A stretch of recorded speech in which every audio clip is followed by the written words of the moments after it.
Rui, se novamente a elite não conseguir derrubar o prestígio de Lula para as eleições de 2018, o que a elite vai fazer para que o Lula não seja eleito? Não, o problema não é o prestígio, o problema é a cassação da candidatura dele pela lei da ficha limpa, né? Porque a condenação em si, ela não leva o Lula a não participar das eleições.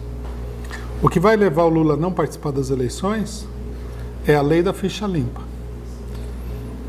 Então, o problema nesse momento é a lei da ficha limpa. A situação política ela está concentrada em torno desse problema. A burguesia agora tem que ver o problema de prender o Lula e impugnar a candidatura dele. Inclusive, os jornais falaram que os recursos provavelmente serão julgados em março. Quer dizer que eles estão com a expectativa de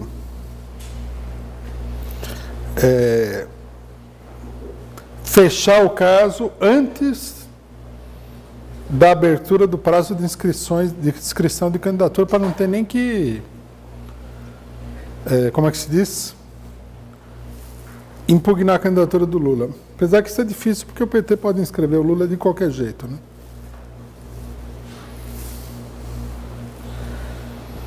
Bom, primeiro inscrito aqui da plateia, o companheiro Alisson.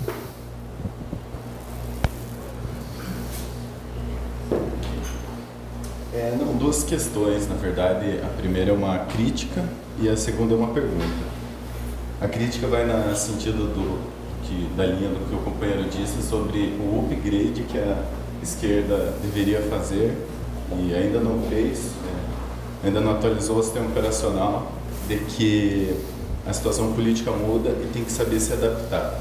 Daí, nesse sentido, no ato de Porto Alegre, o PCO, que foi linha de frente, sempre chamou os atos para, desde Curitiba, que foi ali, inclusive, que nasceu a ideia, a minha tese das caravanas para o Lula, que ele viu o potencial, vem chamando e mobilizando, trabalhando muito, acabou não tendo a palavra no ato de Porto Alegre. E, por outro lado, os setores do PSOL, por exemplo, que não tinha nenhuma bandeira lá, não tinha nada, não moveram uma gota de gasolina para pôr ninguém lá, falaram. Então, no caso, essa daí é a crítica que a esquerda tinha que atualizar o sistema operacional.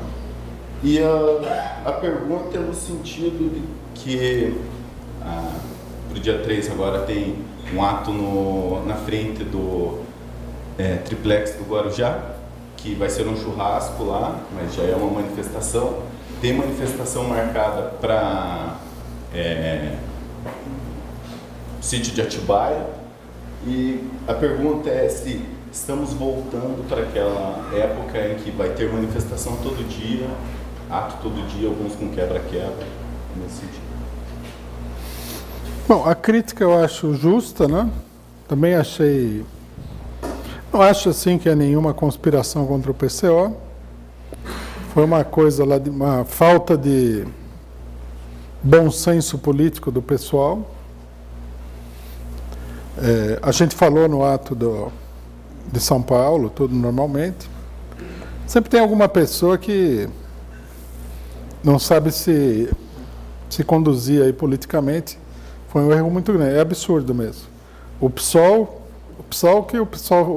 fez pela luta contra a condenação do Lula foi comprar uma passagem de avião para mandar um deputado lá, não sei quem é que falou, mas com certeza algum deputado. Enquanto que nós participamos efetivamente, é um papel de destaque na mobilização. Com relação aos atos, bom, nós estamos aqui na semana dos acontecimentos, né?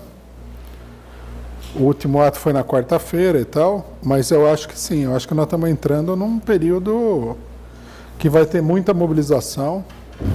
Nós vamos discutir hoje a nossa política para isso. Acho que o Carnaval vai ser um palco de mobilização política muito grande, né? E seria bom que a esquerda atuasse aí de maneira consciente em torno da questão.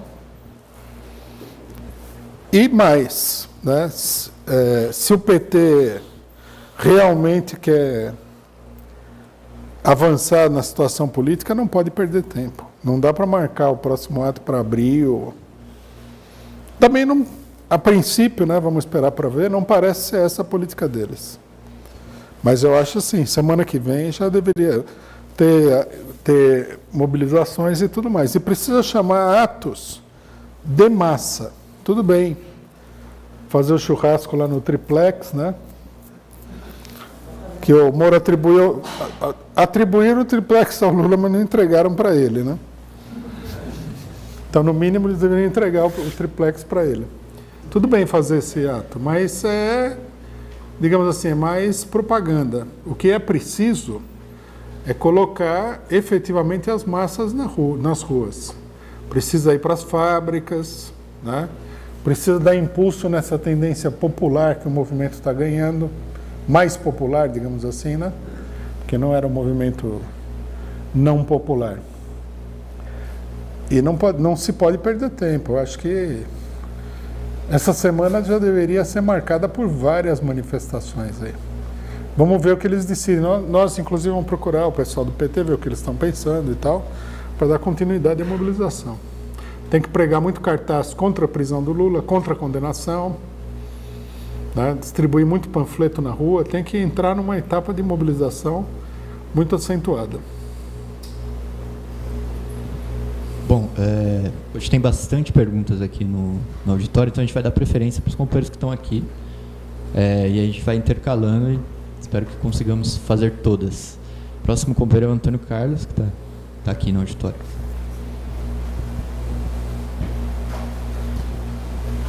Duas questões. A primeira, o companheiro Rui fez menção da gente destacar o problema dos atos, né? Então nós tivemos presentes nos dois atos. Eu queria destacar o problema da mobilização, porque acho que uma coisa importante, inclusive que a gente deve refletir sobre o problema, é o fato de que nos dois atos a mobilização ultrapassou a perspectiva e a política de contenção das direções do movimento.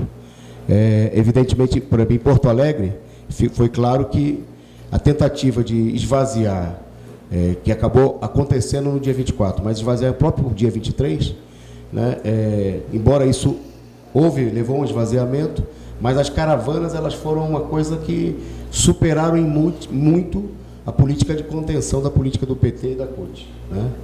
E dos setores que tiveram uma política, por exemplo, num primeiro momento, havia uma decisão nacional de mobilizar para Porto Alegre. E depois foram publicadas várias resoluções, inclusive da Frente Brasil Popular, da CUT, do PT, dizendo que a mobilização de Porto Alegre era só da região sul, né, que os outros lugares deveriam fazer atos, cada um no seu estado. E eu queria destacar porque eu acho que, bom, essa política, eu acho que é muito claro, a gente viu aqui em São Paulo, por exemplo, não era uma política da base das organizações populares, dos movimentos que compõem, por exemplo, a Frente Brasil Popular. Em São Paulo nós participamos de uma plenária, onde 80%, 90% das organizações presentes estavam contra essa política, né? Mas, evidentemente, a orientação ela vem de cima. E eu acho que isso aqui é importante porque diz respeito à continuidade da mobilização, né? No próximo período, é necessário, né, que a base do PT, que a base da CUT, das organizações populares, pressionem, porque o que mostrou que estava correto era a política que nós e muitos setores da base desse movimento procuravam impulsionar. Tinha que ir para Porto Alegre, né? E nós vimos que isso se verificou, né? Por exemplo, companheiros organizando caravanas de base. Aqui, por exemplo, tem companheiros do Nordeste, lá de Pernambuco, que, sem recursos das grandes organizações, fizeram vaquinha, fizeram atividades e levaram ônibus para Porto Alegre. Isso aí aconteceu em muitas regiões do país, né? Eu acho que é importante destacar o fato não só a nossa política, uma parte da esquerda se concentra em fazer a crítica, mas não aponta uma perspectiva, fica prostrado diante da situação. Esse movimento mostrou que há um trabalho de superação política, né, de luta política no sentido de impulsionar. Eu destaco também o ato de São Paulo nesse sentido, porque a gente viu, por exemplo, que não havia grandes caravanas, o companheiro Rui já destacou, mas não havia no ato grandes caravanas, por exemplo, sindicais. Por exemplo, os sindicatos metalúrgicos do ABC não colocou dezenas de ônibus na saída da Ford, da Volkswagen, da Mercedes para levar os operários para o ato. Como que eu responderia um ato como esse no dia da condenação da maior liderança política do país e dos metalúrgicos? Mas muita gente foi para o ato, né? E era um ato formado por pessoas que foram por conta própria, né? Os movimentos, embora houvesse lá discurso do Boulos, por exemplo, nós não vimos lá 5.000 pessoas organizadas pelo MST ou 5.000 pessoas organizadas pelo MTST, mas havia muitos militantes, o que é uma coisa política importante, poderosa, mas evidentemente eu acho que os ativistas têm que prestar atenção a isso, é preciso enfrentar. Então, por último, eu acho que nós apontamos uma política importante antes dessa mobilização, que a gente precisaria reforçar, né? Eu vi, por exemplo, já tem anúncio aí para mim, no Piauí, só para ver um exemplo, o pessoal convocando uma plenária da Frente Brasil Popular, da CUT, de todos os setores. Eu acho que seria necessário, né, impulsionar, nós temos que cobrar, né, porque na próxima etapa nós vamos organizar essa mobilização. Em São Paulo a gente teria que convocar uma grande plenária aí na quadra dos bancários, né, não uma plenária de meia dúzia de dirigentes, e organizar, o Rui falou aqui da importância de precisa ter atos de massa, né? Não se trata de tomar atitudes isoladas, etc. E tal. Precisa reunir, né, as direções precisam tomar a iniciativa de realizar grandes plenárias, né, convocar assembleias. Seria o momento de chamar assembleias nas organizações dos trabalhadores, né, tem que chamar a assembleia dos metalúrgicos, dos professores, ou plenárias, instâncias que acumulem no sentido de uma organização mais ampla. E aí eu aproveito para convidar os companheiros que estão assistindo, que estão em São Paulo, para vir para a nossa plenária à tarde, onde nós vamos discutir a campanha em torno dessa mobilização mais ampla que precisa ser realizada, né? Que é necessário fazer uma campanha que vá além de ficar fazendo campanha no Facebook, no WhatsApp, e ter uma campanha para mobilizar amplamente, como o PCO vem fazendo, com cartazes, com panfletos, com mobilização de rua, né? E com plenários e assembleias que organizem a mobilização.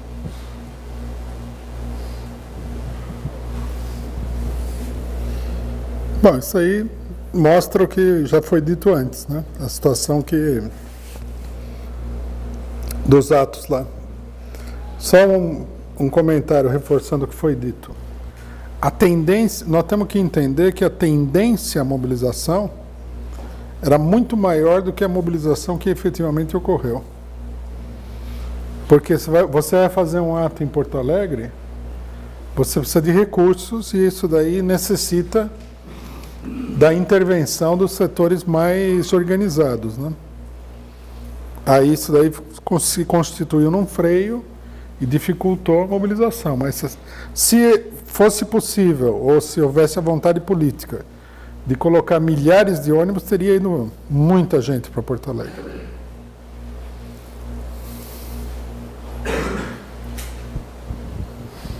Bom, a próxima pergunta é sim da internet. A pessoa comentou se for possível responder essa daqui, né? Se a via legal é uma total farsa, a aposta nela deu com os burros na água. Como viabilizar e mobilizar o povo para uma resposta revolucionária do ideário do partido, estilo Sendeiro Luminoso, 26 de julho, Sandinismo, Marighella, Lamarca? Pois cada vez vejo mais como a única opção. Ou não é o momento no conjunto de forças propício para isso? Se não, como tomar e marcar a posição de maneira viável e sem tomar tanta porrada? Pois o momento é muito frustrante e o sentimento é de impotência. De que forma agir para evitar o rolo compressor que a pessoa menciona? Então, aqui eu acho que é uma confusão que é importante desfazer, né? Entre muita gente de esquerda e gente que não é da esquerda, tradicionalmente partidária, organizada, existe uma contraposição entre dois extremos. Um que é a manifestação super pacífica, que eu diria que tem um caráter mais eleitoral do que combativo, e outro extremo é o pessoal juntar um grupo lá, né, arrumar umas armas e começar a praticar atos minoritários de violência contra o regime político. Então nós temos que entender o seguinte, entre os dois, primeiro que a ideia de você pegar em armas minoritariamente é uma ideia que em geral, né, não sempre ela é errada, porque vai acabar que esse grupo vai ficar isolado e vai ser duramente reprimido. Só em circunstâncias muito precisas, isso aí pode dar certo. Né? Precisa haver outros fatores além da vontade de um grupo de fazer uma coisa dessa. Agora, entre esses dois extremos, nós temos aí uma variedade de ações que tem um caráter revolucionário. Revolucionário não é só pegar em armas. O caráter revolucionário da mobilização depende, fundamentalmente, da intensidade com que se desenvolve a luta pelos interesses dos trabalhadores e do povo. Uma coisa que nós temos que entender de todas as mobilizações que aconteceram até agora, isso daí independentemente da disposição das pessoas que participaram, é que essas mobilizações não têm um caráter revolucionário. Nós temos que entender esse problema-chave. Por que elas não têm um caráter revolucionário? Porque elas estão organizadas na forma de manifestações de tipo eleitoral. Né? É como se fosse um grande comício eleitoral. Chama o povo, faz um discurso, mobiliza só aqueles setores que já estão acostumados a se mobilizar, nem mobiliza todo, por exemplo, o PT e a CUT não conseguiram em nenhum momento nem mobilizar todo o seu aparato para defender o Lula. De tão dominado pela política eleitoral que está o partido e a própria central sindical. Isso daí ficou muito patente. São manifestações que têm o seu efeito, mas que são limitadas. A gente poderia dizer que essas manifestações têm um caráter claramente reformista. É simplesmente para demonstrar a opinião pública, é como uma pesquisa de opinião.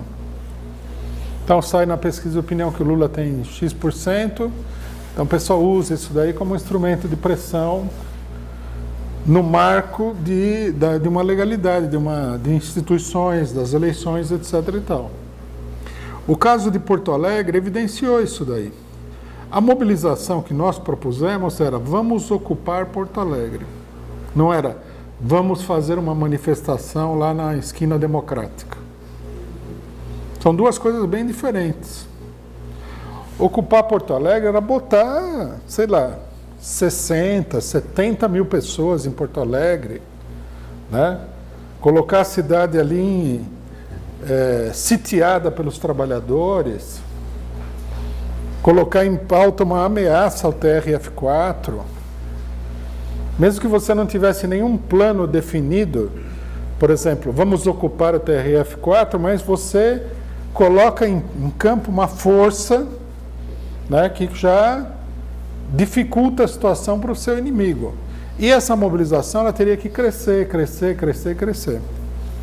Então, quer dizer, há a mobilização revolucionária e há a mobilização reformista, de baixa intensidade, que tem um caráter mais...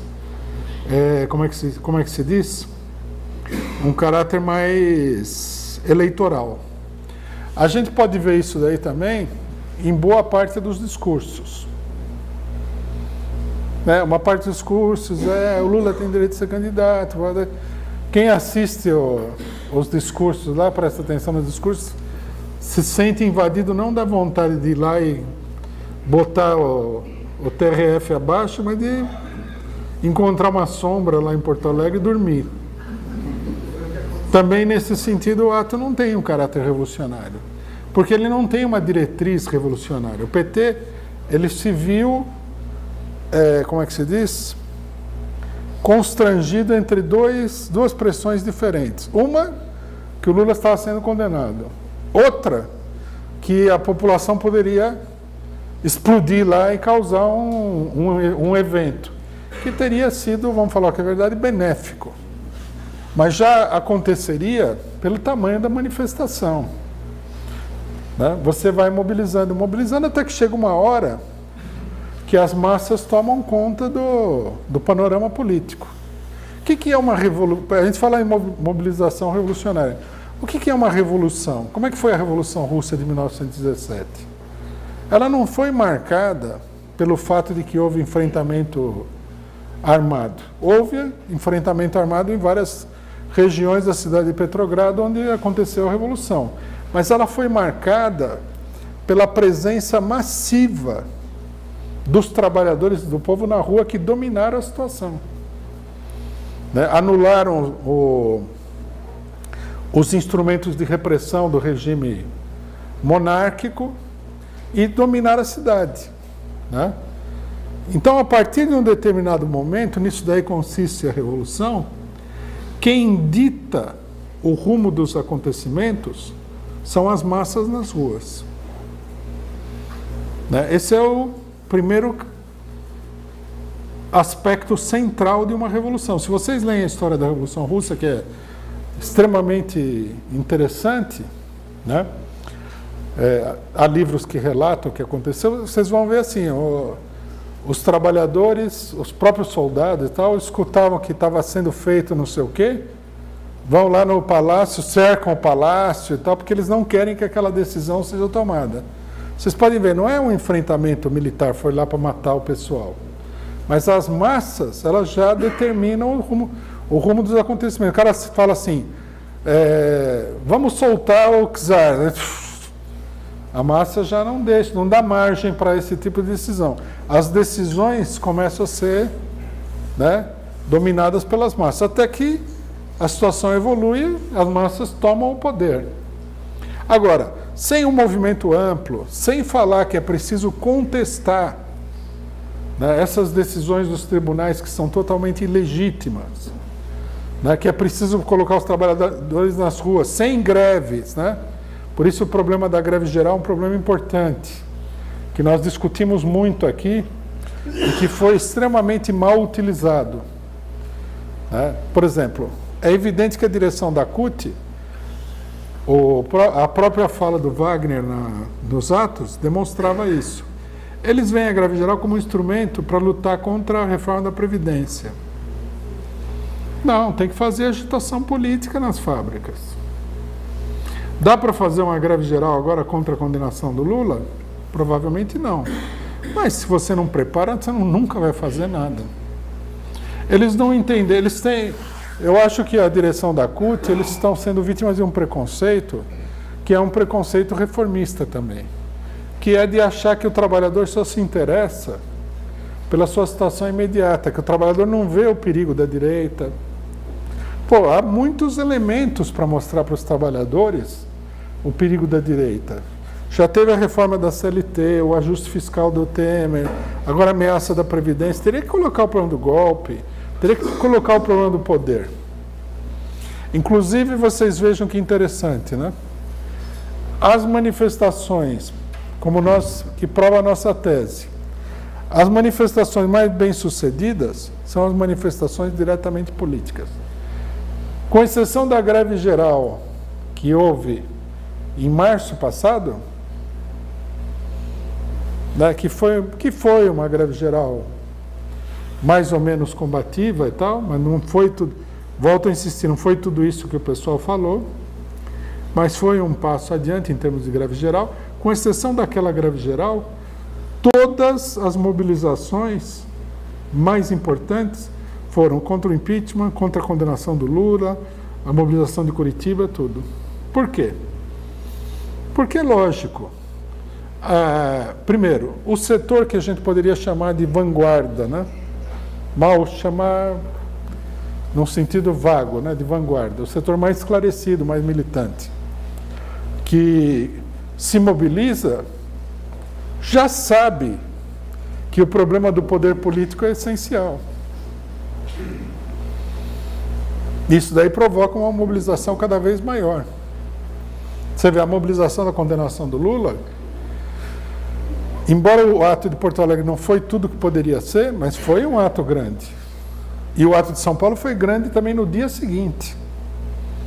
Quer dizer, a mobilização, ela foi uma mobilização grande.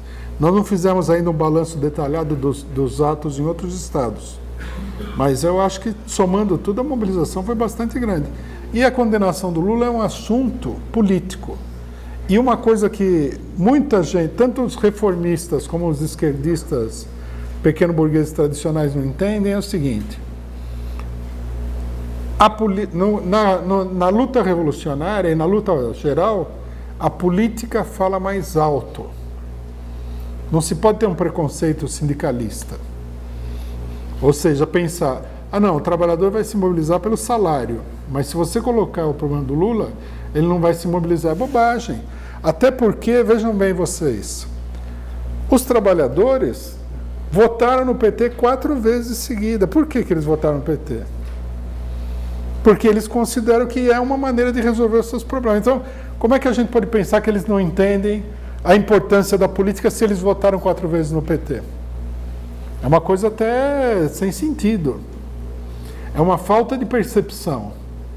Eu diria que, nesse momento aqui, em que a classe operária está paralisada, e na verdade nós temos dito isso desde o começo, é mais fácil mobilizar os trabalhadores por motivos políticos do que por motivos econômicos.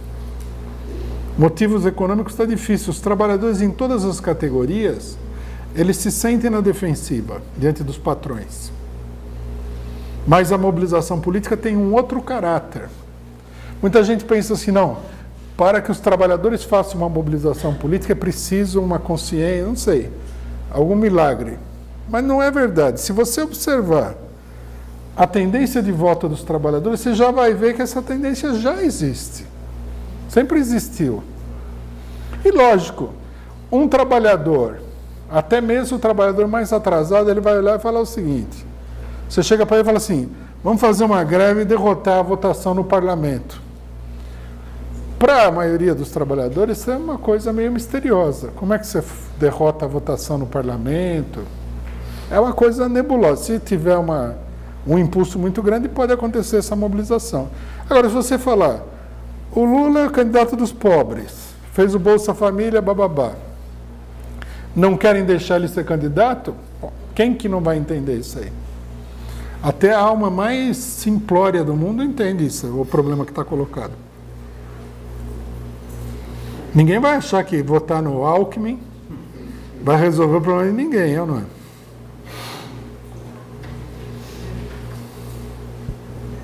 Bom, a próxima pergunta é aqui do auditório, companheiro André.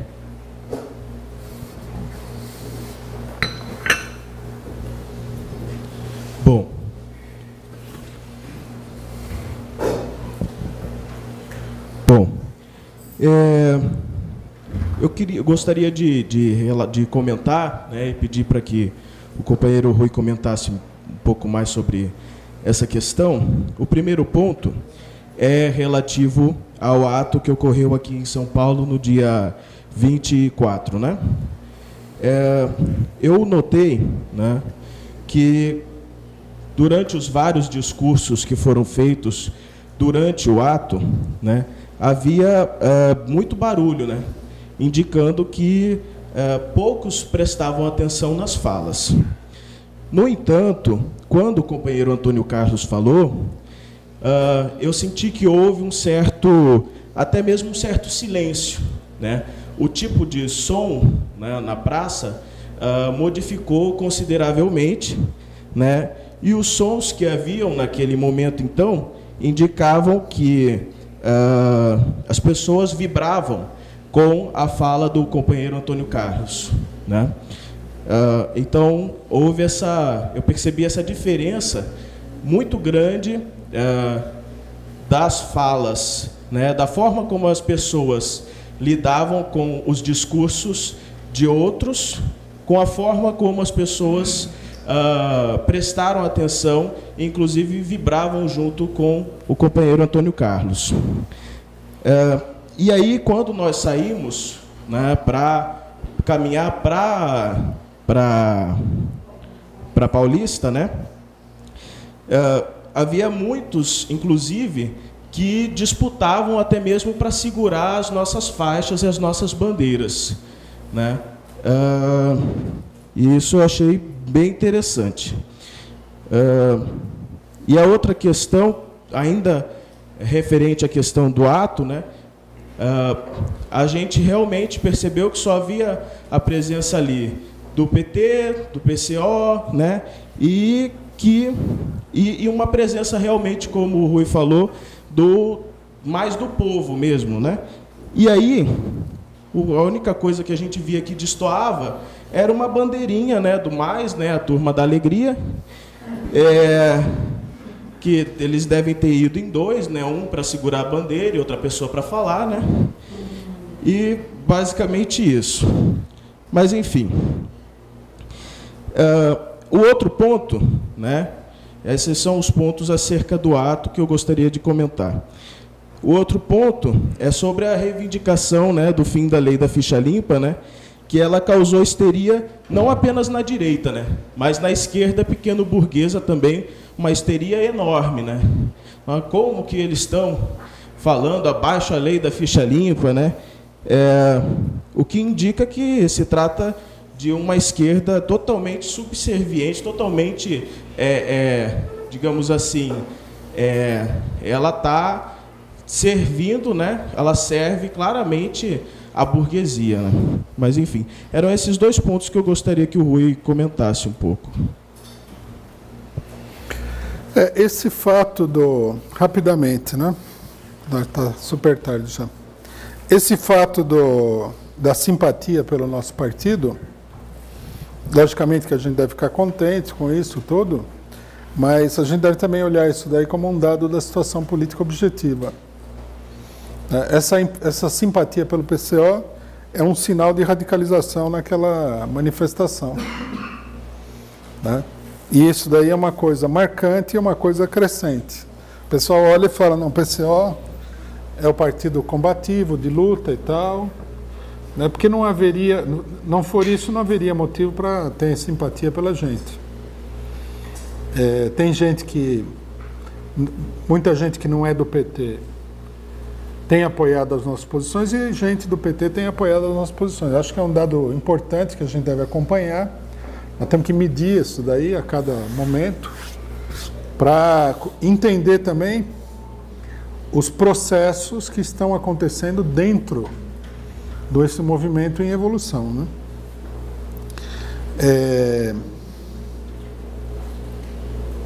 Agora me deu um branco. Qual que é a segunda questão que você colocou? O segundo ponto era a histeria da esquerda pequeno-burguesa. Da ficha limpa. Então, a esquerda, eu acho que a gente deve desenvolver bem uma tese política que é mais ou menos assim, ó. Uma boa parte dessa esquerda aí, ela foi educada na época da ofensiva direitista neoliberal. Muita gente acha que a direita só levantou a cabeça agora que veio o golpe, essa coisa toda, contra o governo PT. Na verdade, a direita estava aí com a cabeça levantada no governo FHC. Era a principal base de apoio do governo FHC, são os coxinhas de agora. E muita gente da esquerda, né, porque não tem cabeça, é confuso ou simplesmente oportunista, aderiu às teses neoliberais da direita e a muita tese reacionária. Nós sabemos isso daí porque nós acompanhamos tudo isso nesse período todo. Dava para perceber isso daí, né? Na época, na famosa fase da morte do socialismo, muita gente de esquerda que repetia a tese da morte do socialismo. Até mesmo teve muita gente de esquerda que passou para a direita nesse momento, né? Foi uma coisa que aconteceu. E eu acho que toda uma geração da esquerda, ela foi educada aí com essas ideias direitistas. Não é parte do programa da esquerda usar a prisão e a cadeia, a justiça e a polícia com o pretenso objetivo de defender os explorados e oprimidos. Essa é uma política da burguesia que a classe média adota porque tem medo do povo. Então, toda hora que aparece algum problema, cadeia nele, baixa a ripa nele e tal. A gente viu aqui em São Paulo, nas manifestações coxinhas, o espetáculo ridículo dos coxinhas irem lá abraçar a PM, tirar selfie com a PM. O que mostra, né, que eles são um setor social que, por covardia social, é extremamente sanguinário, ou seja, fascista. Existe na sociedade brasileira uma mentalidade, em muitos aspectos, fascista arraigada na classe média. Eles têm uma mentalidade a favor da repressão da população pobre, é uma coisa antiga. Desde que eu me entendo por gente, tem isso daí, o bandido. Né? Na verdade, é uma... Como é que se diz? É uma versão que a classe média desenvolveu da população pobre, que é perigosa, que não tem controle, que não sei o quê, essa coisa toda. Então, uma parte da esquerda pensa assim. Aí nós temos aí, estimulou isso daí, uma onda que vem dos países imperialistas, onde a classe média também é uma classe média muito lei e ordem, né? Com uma diferença, que nos Estados Unidos, na Inglaterra, na Bélgica, na França, na Alemanha, a lei aparece para essa gente como uma coisa democrática.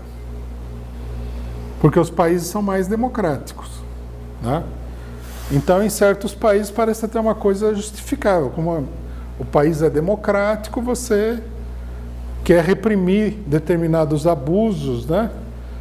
Machistas, racistas, etc., com a cadeia. É uma bobagem tão grande quanto no Brasil. Só que no Brasil não dá para a pessoa se iludir muito, se a pessoa tiver um mínimo de informação, de que isso daqui é um país democrático. A polícia mata a gente na rua o tempo todo. Porque o cidadão é preto, simplesmente, ou é pobre, índio. A direita queima índio na rua, né?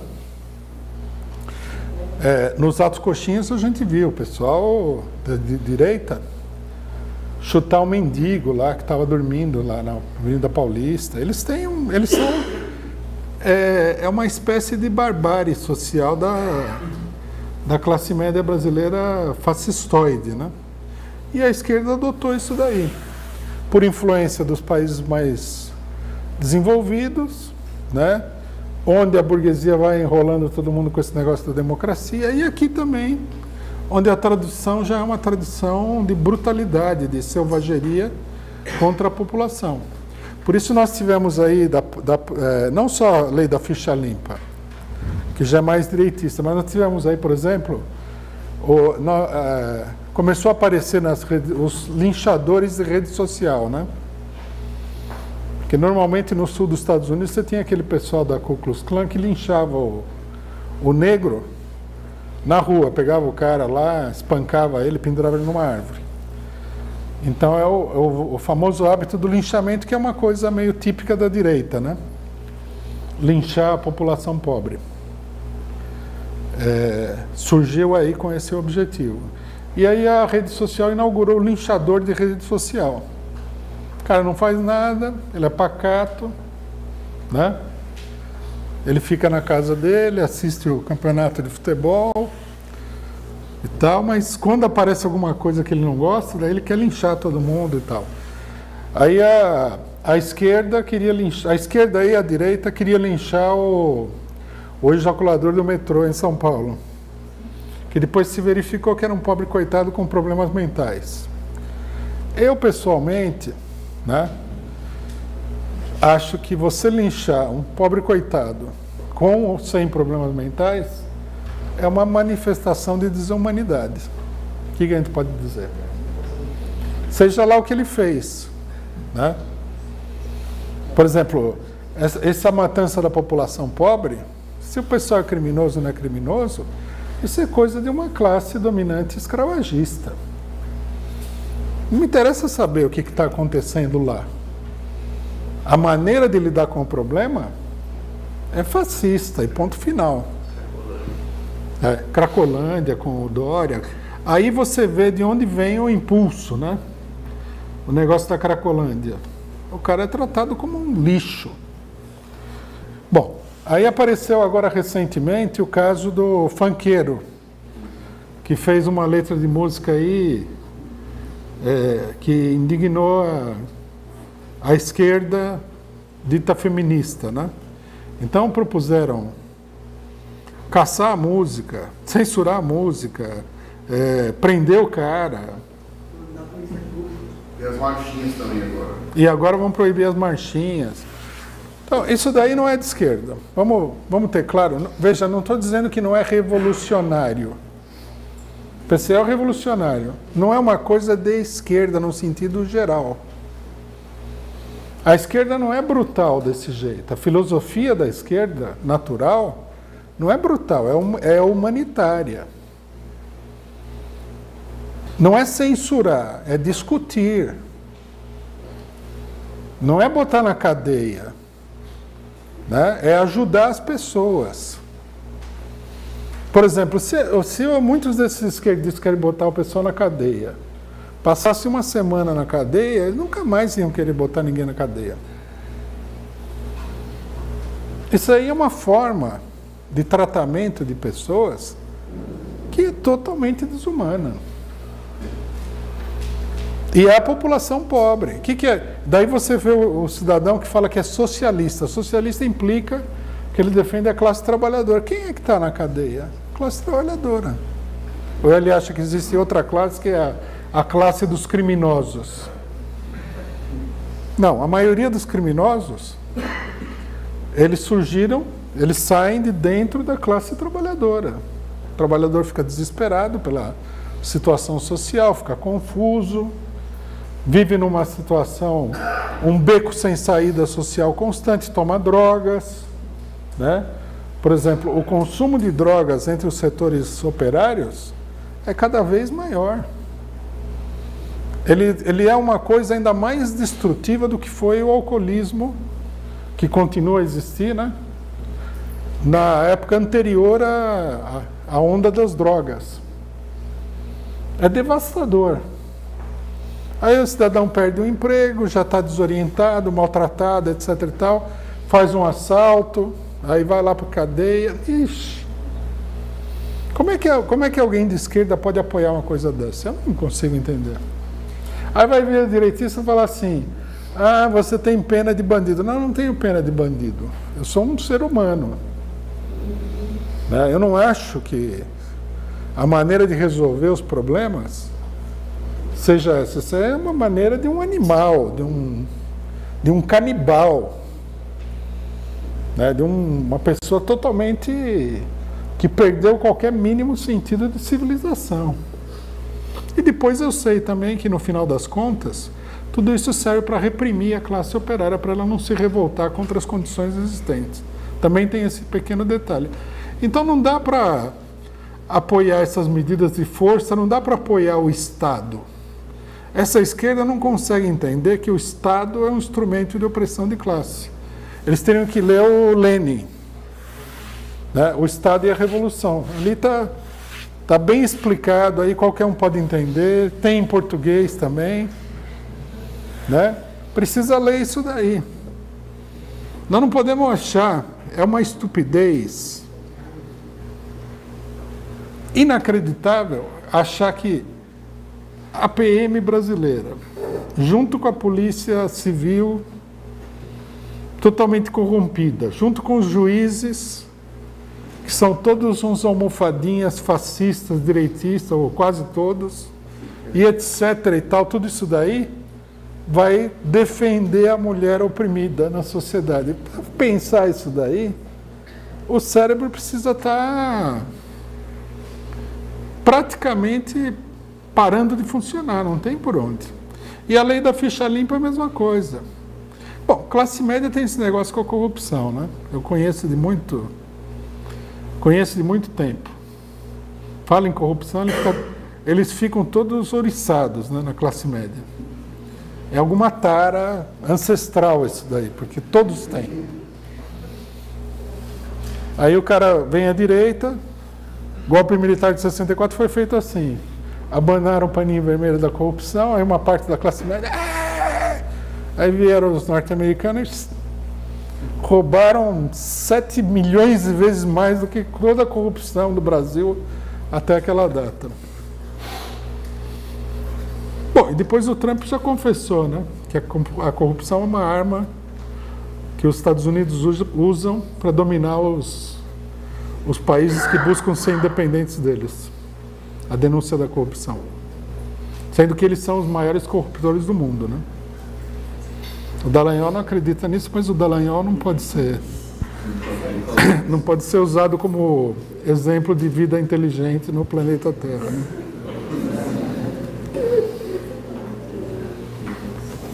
Bom, agora é o companheiro Expedito.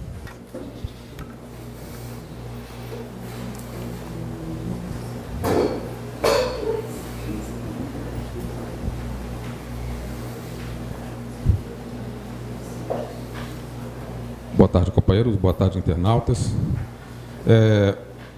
Logo depois da sentença do dia 24, lá em Porto Alegre, eu comecei a receber aí no ambiente virtual uma série de manifestações de companheiros falando sobre a possibilidade do asilo político do ex-presidente Lula diante da escalada de arbitrariedades que o regime político golpista vem impondo ao país e, fundamentalmente, a gente sabe que é para atacar o personagem político que é o ex-presidente Lula. Eu gostaria que o companheiro Rui comentasse sobre essa hipótese, essa possibilidade do Lula pedir asilo político a um país estrangeiro, porque eu tenho a impressão que a próxima etapa aqui agora, que eu acho que já até se iniciou, é de uma ofensiva dos golpistas com relação a uma campanha que vai ser amplamente feita no sentido da prisão imediata do ex-presidente Lula.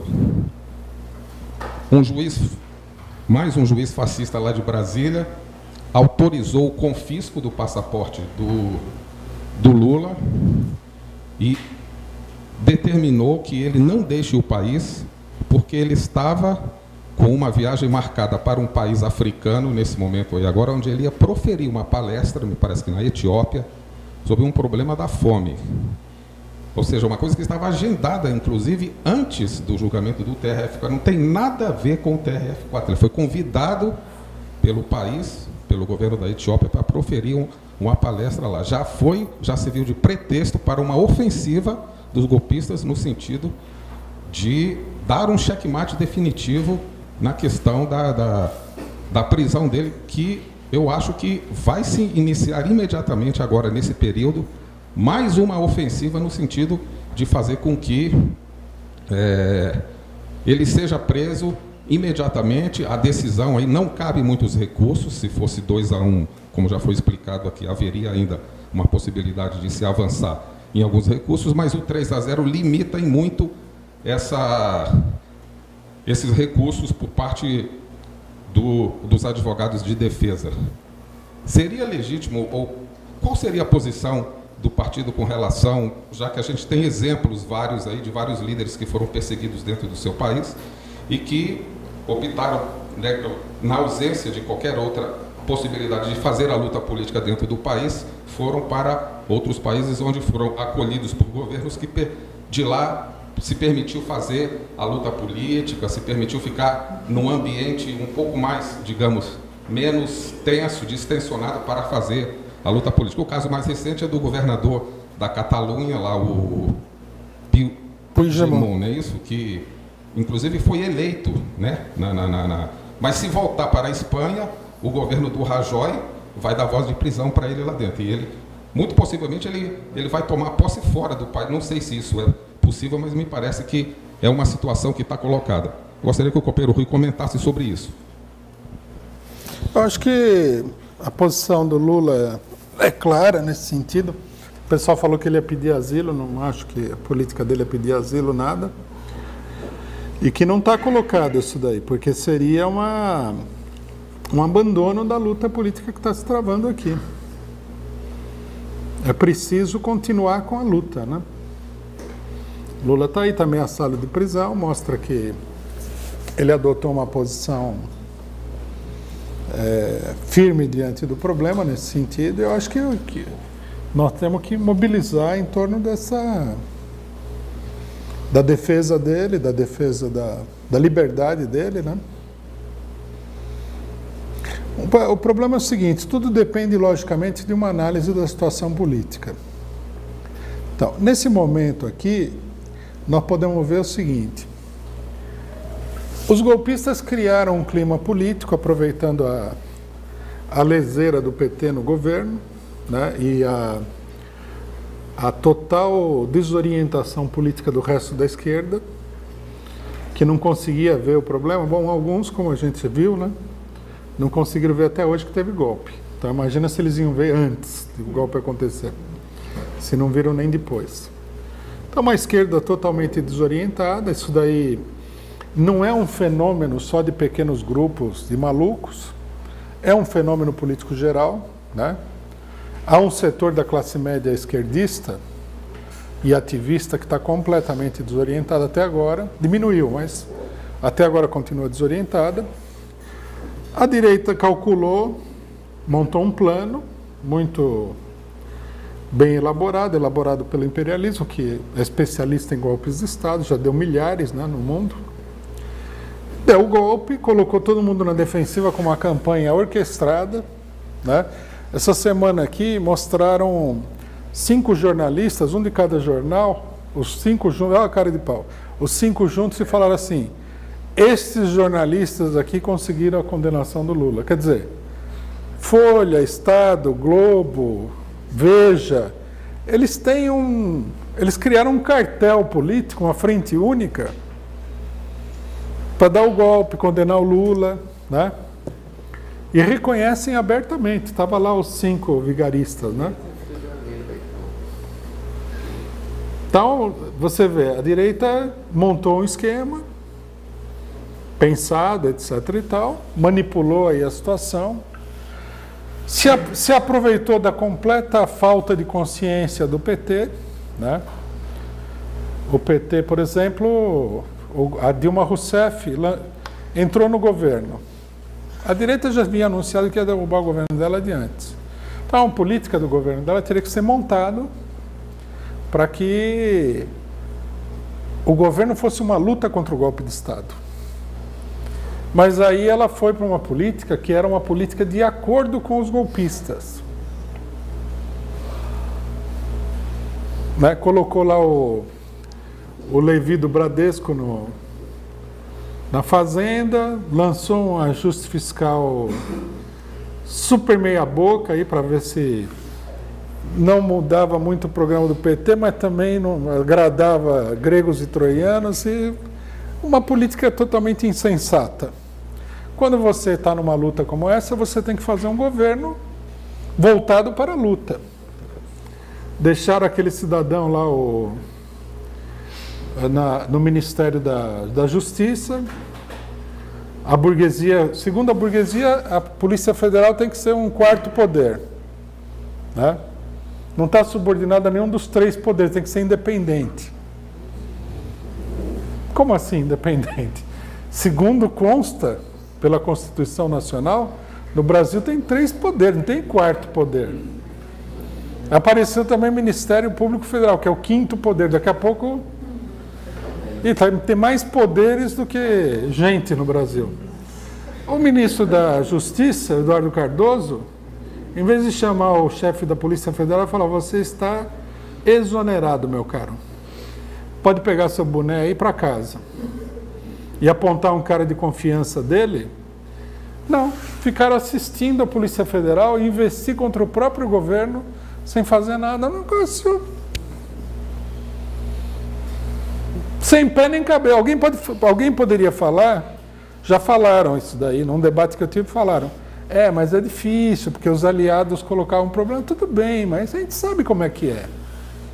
O aliado coloca problema, mas você chuta o cara para fora da Polícia Federal e fala: olha, não estava dando, aí o cara briga, não vota alguma coisa no Congresso, também não votaram nada do que a Dilma colocou, então os aliados também já não estavam servindo para nada. Quer dizer, uma falta de política total. Isso permitiu uma enorme ofensiva da direita. Só que a hora que a direita chegou no governo, os golpistas chegaram no governo, né? Eles desfizeram toda aquela hipnose coletiva deles, lançando aquelas bombas da política econômica, atacando todos os setores, etc. e tal. Eles, inclusive, achavam, é bem evidente isso, que eles iriam conseguir muito mais do que eles conseguiram. Que eles iriam aproveitar. Porque, veja bem, um dos princípios da política do imperialismo é o princípio do choque político. Tem um livro, inclusive, que analisa isso aí em detalhe, que é uma doutrina oficial da direita internacional, que se chama a doutrina do choque. Então você chega lá, você lança um impacto, enquanto todo mundo está assim, de olho arregalado, queixo caído, eles vão lá e... Então eles achavam que eles começaram assim, daí começou a refluir o negócio. Porque a distância entre a medida de convencimento e de artificialismo mostrava que tinha muito mais artificialismo do que convencimento. Que tinha muito mais passividade do pessoal do que concordância. Então a situação começou a mudar. Os atos, o crescimento da candidatura do Lula nessas pesquisas são feitas, os atos em defesa do Lula, todas as manifestações, mostram uma enorme reversão e uma mobilização efetiva de um setor da população. A questão do Lula, se ele deve ficar ou ele deve fugir, no caso, tem que ser determinada por isso daí. Eu acho que a maré está virando, a mobilização é cada vez maior. E nós temos que apostar nessa política de mobilização, ampliar a mobilização, tornar a mobilização uma mobilização revolucionária, fazer com que a mobilização vá para as camadas mais pobres da população, que já estão sofrendo uma barbaridade com a política da direita, né? Nós temos que estimular os companheiros do PT de base, da direção do PT, a montar um aparato de propaganda aí para conquistar o povo. Porque eles descobriram também no impeachment que eles só tinham instrumentos para uma ação eleitoral. Precisa ter jornal, precisa tirar panfleto, precisa ir na rua. Não adianta ficar falando no Facebook. Tem que ir lá na periferia conversar com o povo. Tem que ir na porta da fábrica conversar com o operário. Tem que conversar com todo mundo. E, logicamente, que nessas condições nós podemos dizer que é uma avaliação tranquila de que é possível derrotar o golpe, apesar de todas as derrotas já sofridas, porque há uma evolução, né? Quando houve a mobilização, eu não queria me estender, mas eu acho que isso aqui é importante. Quando houve a mobilização pelo impeachment, nós mostramos o seguinte, que comparando a mobilização da esquerda com a mobilização da direita, dos coxinhas, quando se dá o impeachment, a linha já tinha cruzado, quer dizer, a mobilização da direita estava indo para baixo e a mobilização da esquerda estava indo para cima, né? Assim como num X, e a mobilização da direita estava aqui e a mobilização da esquerda estava aqui. Agora está se produzindo uma segunda etapa do fenômeno. Já não é um problema de mobilização de direita e esquerda. Está se criando uma mobilização popular contra o golpe. E esses atos aqui são um momento importante dessa mobilização. Então, minha opinião, o Lula deveria ficar aí, né? Não que ele não esteja ficando, muito pelo contrário, ele está aí. E ele deveria mobilizar o pessoal. Eu acho que ele, inclusive, o papel do Lula é pegar essa caravana do PT aí, ir em São Paulo, Minas Gerais, acabar com esse negócio que é falso. Veja bem, vou aproveitar para falar isso aqui. Os coxinhas fizeram a propaganda que São Paulo é a terra dos coxinhas. Falso, pô. Onde é que aconteceu o maior ato contra a condenação do Lula? Foi na Praça da República. O estado de São Paulo tem 40 milhões de habitantes. A Grande São Paulo tem 22 milhões. Isso aqui é a maior concentração de povo pobre que participou com grande intensidade das maiores lutas do país, do Brasil inteiro. Tem que mobilizar o Estado de São Paulo contra a direita. Tem que acabar com essa porcaria desse PSDB.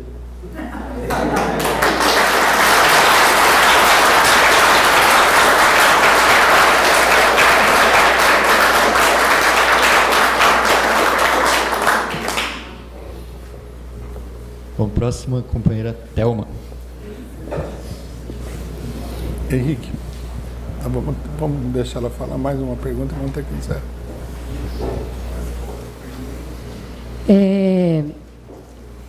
Eu achei importante que você citou o problema da greve geral, porque era uma das perguntas que eu ia fazer. O Stedley, e me parece que a própria CUT está levantando a possibilidade de greve geral, dia 19 de fevereiro. E a gente abre, eu sou professora, os militantes sindicais que acompanham, né, o sindicalismo em geral, você não vê a luta exatamente contra o golpe há muito tempo, né? Você vê lá lutas parciais, né, pelo salário, contra o congelamento e tudo mais, quando está tudo indo para o ralo e que todas as manifestações feitas contra as reformas foram derrotadas, né? E as mobilizações contra o golpe, as mobilizações políticas, aglutinaram mais a classe trabalhadora. Então eu queria, a primeira parte, eu acho que seria, qual que é a posição nossa com relação a essa chamada de greve geral para o dia 19, sabendo que a luta contra a reforma da Previdência é uma luta também que pode gerar uma luta política, pode descambar, né, para uma coisa mais politizada. E a gente sabendo também que essa luta contra as reformas é muito mais um artifício de conciliação, porque aí entra todo mundo contra, né? Entra o PSTU, entra toda a esquerda e golpista, entra nas manifestações e tudo mais, o que atrapalha muito na evolução da consciência daqueles que estão lutando contra o golpe, nessas manifestações. A segunda pergunta, colocação, é sobre o problema da palavra de ordem, eleições sem Lula é fraude.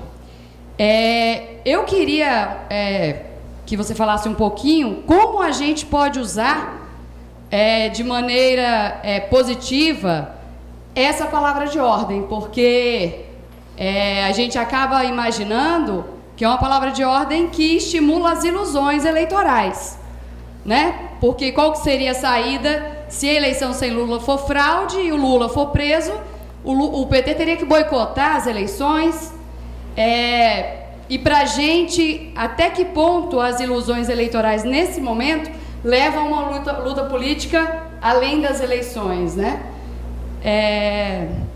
Eu acho que sim, e por último, teve uma fala do Vilas Boas, uma matéria, que ele falou da defesa das instituições, uma fala muito parecida com uma parte da esquerda, né, que defende as instituições, a importância da legalidade institucional, sendo que não existe nenhuma, e que falou que está conversando com alguns candidatos para garantir pelas eleições o programa dos militares, que muita gente vem procurando os militares, defendendo, né?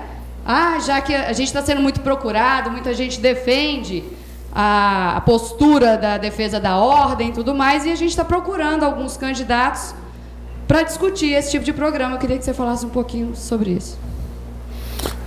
Então, a questão da greve geral é a seguinte, né? Até agora a política da CUT na questão da greve geral tem sido uma política errática. Chama uma greve geral, daí passa um tempo enorme, daí não chama outra, desmarca, etc. e tal, né? O aspecto central desse problema, na minha opinião, é que na cabeça dos dirigentes da CUT, a greve geral tem que estar subordinada a uma unidade entre as centrais sindicais. Esse é um erro. Toda vez que você vai fazer alguma coisa, né, a força sindical tem o poder de veto. E a força sindical é golpista. Então, você só pode fazer aquilo que, num acordo com os setores golpistas, os setores golpistas concordem. É absurdo isso daí. Muita gente pode achar que é errado porque você precisaria da mais ampla unidade, mas nem toda unidade aumenta a força. Essa daí é uma delas. Até porque na greve geral a força sindical é em grande medida um zero à esquerda. É preciso mobilizar os trabalhadores e não é o discurso de dirigentes sindicais. Outra coisa, a greve geral, ela não pode, os dirigentes da CUT, a esquerda toda, deveriam entender o seguinte: ela não pode ser usada assim como uma arma sem plano. Ah, vai lá, chama, depois vai lá, desmarca, depois isso, depois aquilo. Vai acabar que chega uma hora os trabalhadores não vão atender nenhum chamado, nenhum trabalhador vai atender, ou só uma minoria da minoria, porque não faz sentido o que eles estão fazendo. Então seria importante ter um plano. Por exemplo, essa greve geral do dia 19, ela está sincronizada com a possibilidade da votação no Congresso. Aí faz a votação, faz a greve geral. Em última instância não vai dar em nada isso daí. Teria que ter um plano para derrotar os golpistas. E está sincronizada com a votação porque, no final das contas, a força sindical acha que tem que fazer só aquela pressãozinha, daí eles vão lá, conversam com os deputados amigos da força sindical, que são todos uns salafrários de primeira grandeza. Quer dizer, é uma política que não apresenta nenhuma perspectiva. Precisaria se discutir um plano de lutas real, ainda mais agora que a situação, né, mudou com essa questão da condenação, a eventual prisão do Lula, etc. e tal. Eu acho que a primeira questão é essa questão. Daí você falou... Da palavra de ordem de eleição sem Lula. Eleição sem Lula. Bom, o problema da eleição... O problema da eleição, ele se encontra na seguinte situação. Se o Lula não for participar, as eleições podem ocorrer tranquilamente. A burguesia está trabalhando com essa hipótese. Se o Lula for participar, ou mesmo não participando, a influência dele na eleição for muito grande, as eleições podem não ocorrer. Um erro é que o PT não alerta a população para isso daí. Não fala também que não basta querer votar no Lula para garantir que haja eleições e que o Lula seja candidato e ganhe. Que é preciso uma mobilização. Nós estamos debaixo de um golpe de Estado. É fenômeno que eles, evidentemente, não entendem em profundidade. Né? As implicações do fato de você estar sob um golpe de Estado que está em andamento, está em processo. E muita coisa vai acontecer antes da eleição, logicamente. Então teria que ver tudo isso daí. Por outro lado, né, nós temos que tomar muito cuidado com esse problema, porque de fato as eleições agora já estão mais próximas, né? Nós estamos entrando no período eleitoral. Então, o problema eleitoral chama a atenção de toda a população como sendo um terreno onde na mentalidade da população vai se dar o enfrentamento decisivo entre a esquerda e a direita, digamos assim, entre as forças populares e as forças golpistas. Então nós temos que prestar muita atenção nessa questão. Eu acho assim, a palavra de ordem ela não é muito boa porque ela é imprecisa, né? Que eleição sem Lula é fraude. A eleição brasileira, ela normalmente é fraudulenta. O Lula mesmo foi impedido de ganhar várias eleições por causa da fraude. Essa eleição aqui, particularmente, tem toda uma fraude montada. Mas, apesar da imprecisão, se coloca um problema muito sério. Quer dizer, se o Lula não puder participar da eleição, e aí? Correto seria dizer, não podemos reconhecer nenhuma legitimidade a essa eleição. Eu acho que a exigência tem que ser maior ainda, não só o problema da participação do Lula, que é uma questão chave, mas várias outras coisas. Porque aí vamos supor que o Lula participe, que não, a burguesia visivelmente não quer que ele participe, mas aí a eleição é montada de uma tal maneira que não dá para ninguém ganhar essa eleição, a não ser a direita. Então você não pode rebaixar as expectativas. A eleição tem que ser duramente denunciada em tudo que já foi feito, em tudo que está se tramando aí, que sai de cena por um período, mas não quer dizer que o pessoal não esteja trabalhando nisso. O parlamentarismo, leis eleitorais, o TST, quando chegar na hora da eleição, o TST vem com aquelas decisões absurdas, né? Já organizaram todo um negócio que a gente não tem todas as informações, mas que é evidente que vai ser uma coisa absurda na eleição, das chamadas fake news, né? Notícias falsas. É óbvio que isso aí vai dar lugar a todo tipo de arbitrariedade.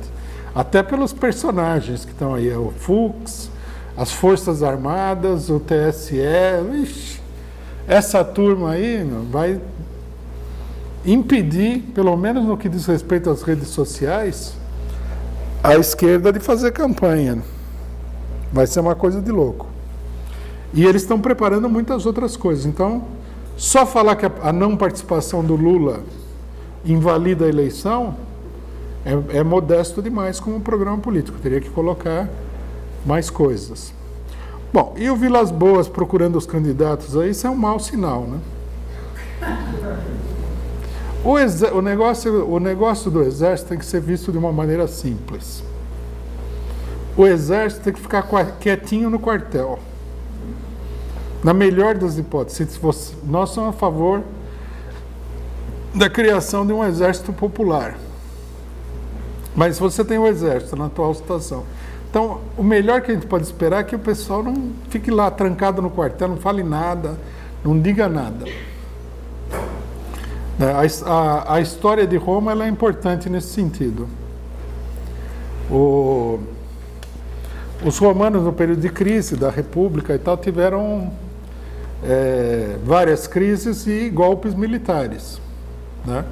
Um dos golpes militares foi tremendo, assim, quase demoliu a sociedade romana. Foi um golpe da direita contra a esquerda na República Romana, o golpe do Sila, do general Sila, que era um fascistão da época romana, né? Aí, depois de todas essas loucuras, o Senado romano decidiu que nenhum general podia entrar em Roma com o exército. Tinha que deixar o exército do lado de fora. E aí eles estabeleceram como limite um riozinho, né? um riachozinho pequenininho chamado Rubicão. Aí o pessoal deixava o exército, os generais entravam em Roma sem o exército. Aí um general decidiu passar pelo Rubicão e entrar em Roma com o exército e dar um golpe de Estado militar, que foi o Júlio César, né? E se transformou em virtual ditador do país. Bom, a partir desse golpe aí do Júlio César, nós tivemos 600 anos de ditadura. Então, quer dizer, para evitar esses desenlaces do tipo 600 anos de ditadura, é melhor não... Toda vez que o exército começa a botar as manguinhas de fora, conversar com o candidato, falar não. Eu acho que é totalmente irregular e ilegal que o comandante das Forças Armadas fique negociando com sindicatos aí apoio ao exército. É parte de uma evolução no sentido do golpe de Estado, né? Não podemos esperar que a esquerda reconheça isso, que a sensibilidade da esquerda é muito pequena, né? A esquerda só reconhecerá os problemas na hora que se reconhecer, né? Na hora que eles forem parar na cadeia, no porão do DOI-CODE, né? Aí eles vão olhar e falar, nossa, o que aconteceu? Como é que eu vim parar aqui e tal? Será que teve golpe? Vai aparecer um cara do PST e falar, não é golpe e tal.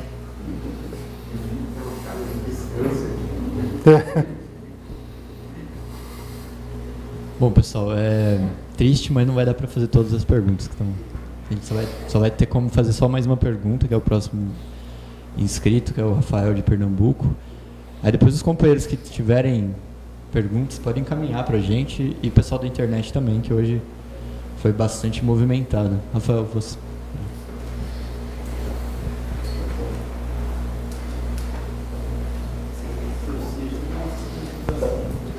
Oi, gente. Boa tarde. Eu ia fazer 3 perguntas, só que uma eu já fui muito contemplado, que é sobre a questão do esvaziar o ato no dia 24. Só que tem uma consideração para fazer antes de fazer a próxima. A gente sabe que essa questão do dia 24, ela foi toda montada de estratégia pela Frente Boicote ao Popular, Frente Brasil Popular.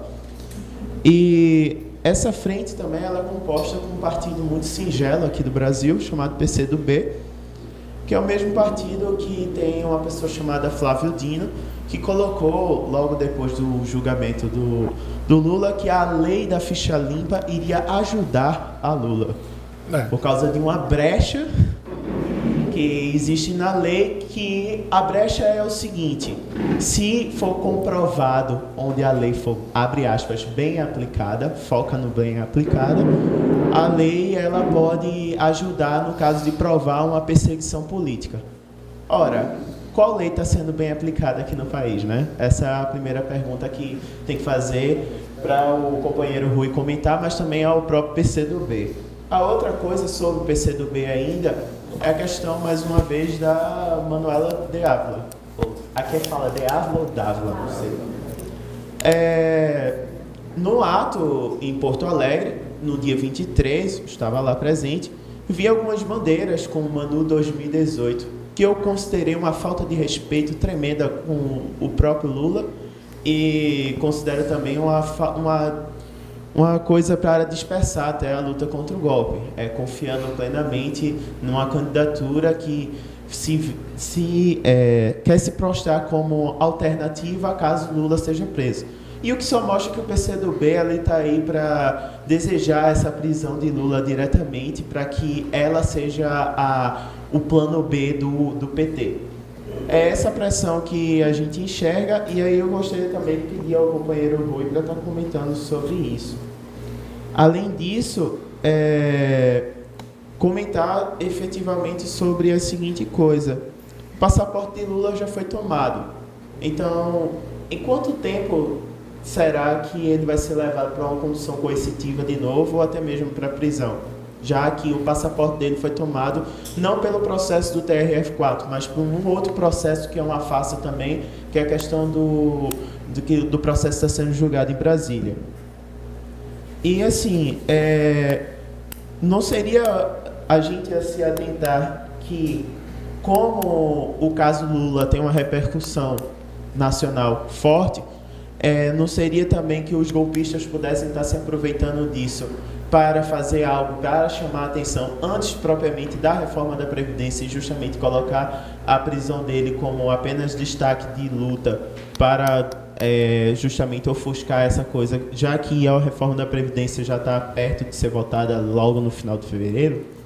E será que os golpistas terão esse interesse de dar as duas cajadadas de uma vez só e colocando toda a população em desespero logo de uma vez só? É isso que eu queria pedir para comentar. Bom, isso da lei bem aplicada, logicamente que é uma besteira, né?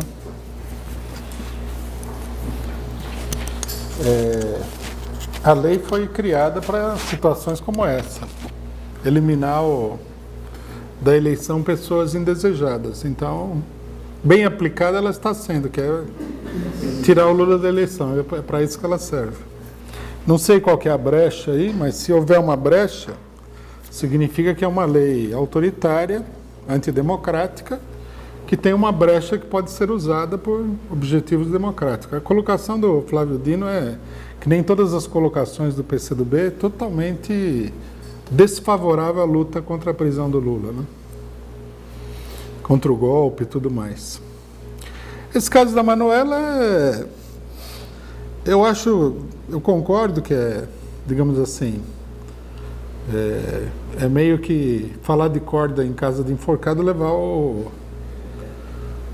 A bandeira Manuela presidente no... Só faltava colocar na bandeira, né? Se o Lula for preso, vote Manuela, né? É bem de mau gosto mesmo. A campanha do PCdoB, inclusive, dá para perceber que é uma campanha meio grotesca, né?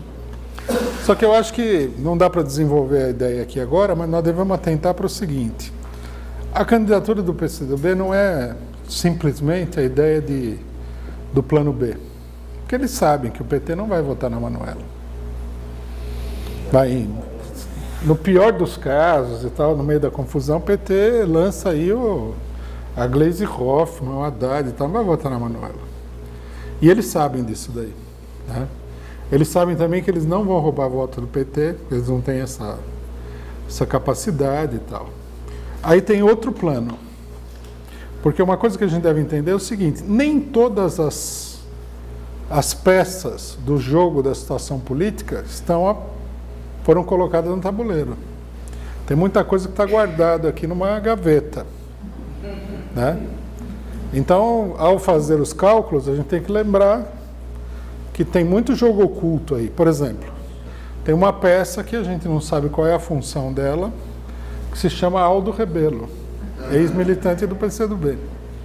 Saiu do PCdoB sem briga nenhuma e foi para o PSB. O PSB em São Paulo está fazendo acordo com o Alckmin.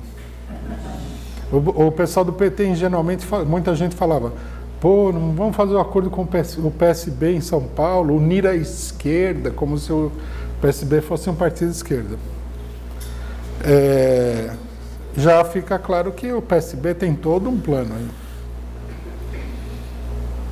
Por exemplo, eu não sei exatamente como é que eles vão usar todas essas peças, porque depende muito do movimento do jogo. Mas uma possibilidade é que na hora do desespero lancem o Aldo Rebelo como candidato surpresa, né?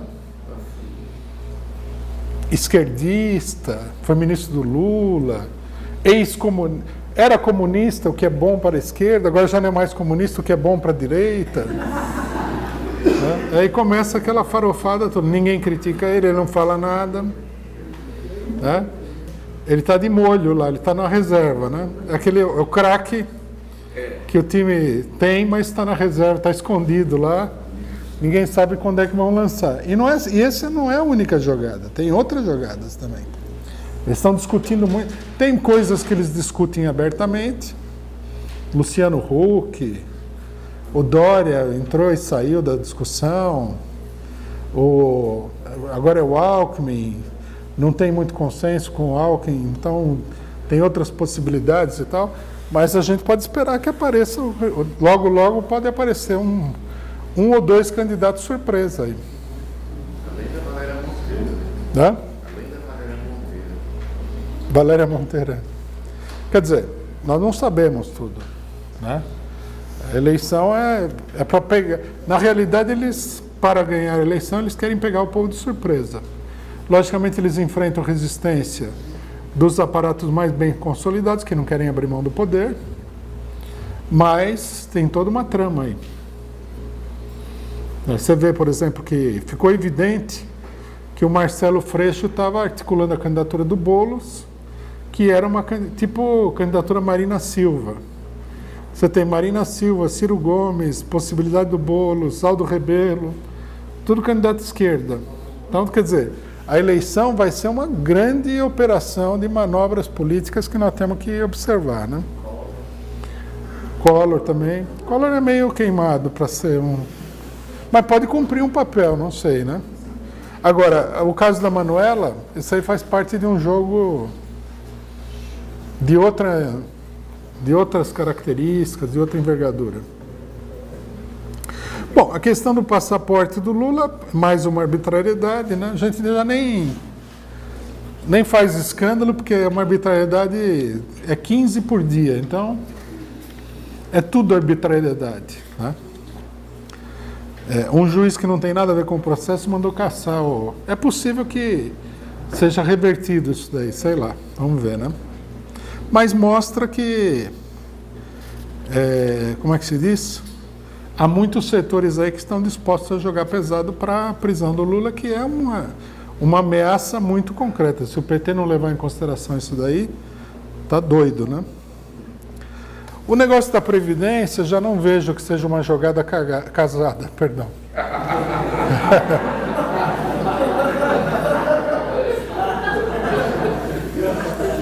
Eu acho que, na verdade, assim, não é uma jogada casada, é outro tipo de jogada, mais próximo daquilo que eu involuntariamente estava falando aqui. Porque é muito problema, muita pressão, tudo ao mesmo tempo, né? Eu acho que eles não querem misturar as coisas, o ideal é não misturar. Não dá para você combater a questão do Lula com a questão da Previdência. É que eles têm, o problema da Previdência é um problema crítico, né? Todo mundo fala. Há uma pressão internacional muito grande, rebaixaram 2 vezes o status do Brasil. Esse rebaixamento não é... A gente deve entender como rebaixamento. Os donos do mundo olharam e falaram assim, bom, o que esses brasileiros estão fazendo? Não vamos fazer essa reforma da Previdência? Rebaixa aí a nota deles para eles sentirem que nós não estamos gostando e que o negócio vai ficar feio. Rebaixaram 2 vezes. Esse é o recado. Estão pressionando o governo brasileiro a fazer a reforma, se virar, usar a ameaça deles para juntar outros deputados, etc. e tal. É uma questão crítica do ponto de vista econômico internacional. É pressão do imperialismo sobre o governo brasileiro. E aí você tem o Lula ao mesmo tempo. É uma coincidência desastrosa, né?